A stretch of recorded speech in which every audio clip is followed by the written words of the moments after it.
Good afternoon, friends. This briefing is dedicated to exposing Russian propaganda, which recently has been trying to shift the responsibility for the terrorist attack in Russia onto Ukraine. On doing so, it pursues several goals. First, to justify the failure of its own special services.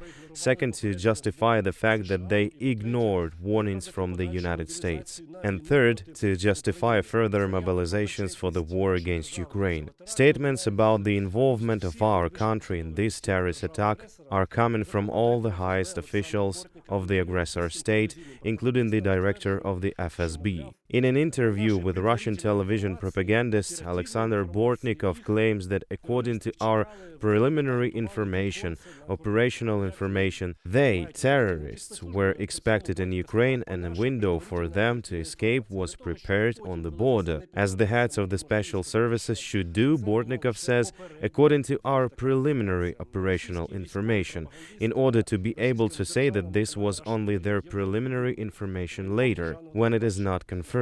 Russian military propagandist on the Russian state-run channel Russia Today, Yevgeny Pidubny, who is a military correspondent for state television, claimed, "I have no doubt that weapons and supplies were transferred to Russia from Budanov's department."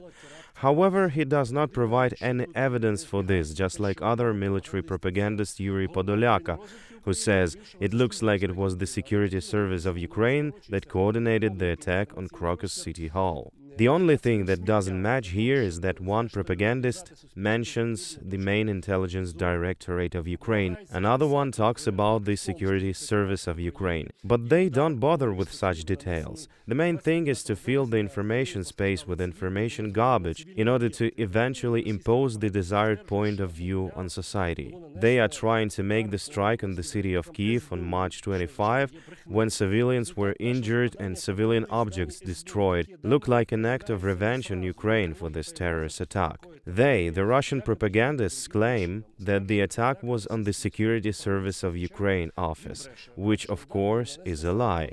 We hit one of the SSU buildings. Such data does not appear immediately, obituaries appear after some time. Allegedly, the deaths were due to the other reasons, says Podolyaka, a Russian military propagandist. Of course, he is lying because the strike was on a civilian object.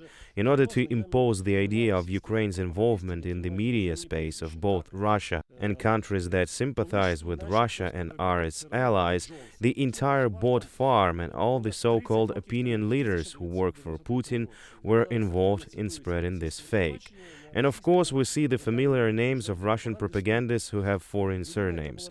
For example, a former alleged CIA officer, Larry C. Johnson, who worked there for more than 30 years ago in 1993.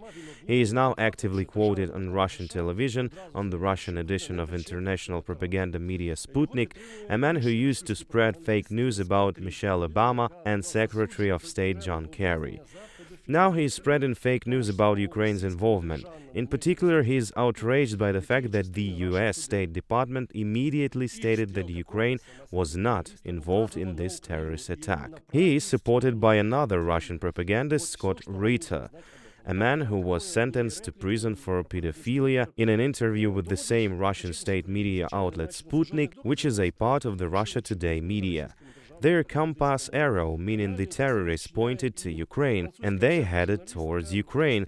That's all we need to know about it.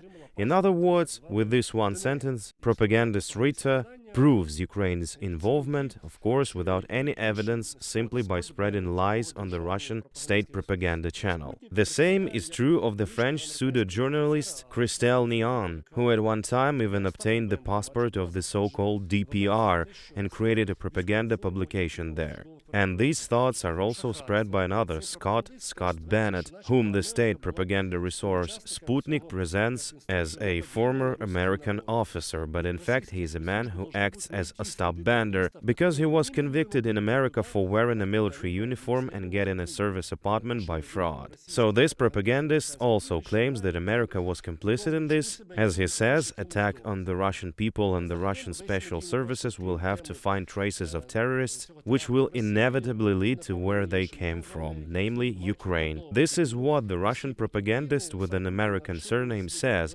without even bothering to provide any evidence to himself or the audience. In general, the entire media space is filled with other theses that are supposed to justify Russia's war against Ukraine, in addition to the topic of this terrorist attack in Russia. Putin himself, at an extended meeting of the board of the Prosecutor General's office of the Russian Federation, claims that it was not Russia that attacked Ukraine, but that Russia is fighting to protect its vital interests, the right to sovereign development. As if Ukraine posed any risks to Russia's sovereign development, which of course is another example of a lie from the mouth of the Russian leader. Unfortunately, our ill-wishers, our competitors, our opponents forced us to defend these interests by military means, says Putin. And this thesis is being actively replicated in all media that it was a forced step on the part of the terrorist state. The Russia Today media also spreads the words of the so-called Italian war correspondent Andrea Lucidi, who actually moved to Luhansk and is actively quoted in local separatist propaganda media, that it is not Russia that is preparing a war against NATO, but NATO has been preparing a war with Russia for the last few years. So again, it supports Putin's thesis that Russia had to start this war on its own, because otherwise the West would have started a war against Russia. Another source of the fake news is the director of the Russian Foreign Intelligence Service, Narishkin, who publishes information officially in the Russian official RIA Novosti news agency that France is preparing a contingent to be sent to Ukraine. At the first stage, it will amount to about 2,000 soldiers. This is a complete lie.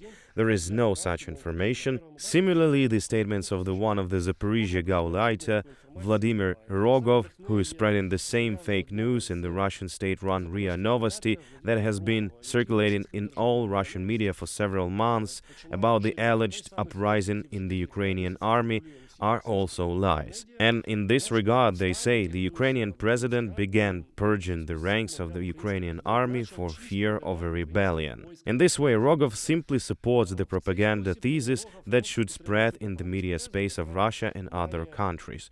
The thesis about the split between the military and political leadership, which did not exist and does not exist in Ukraine.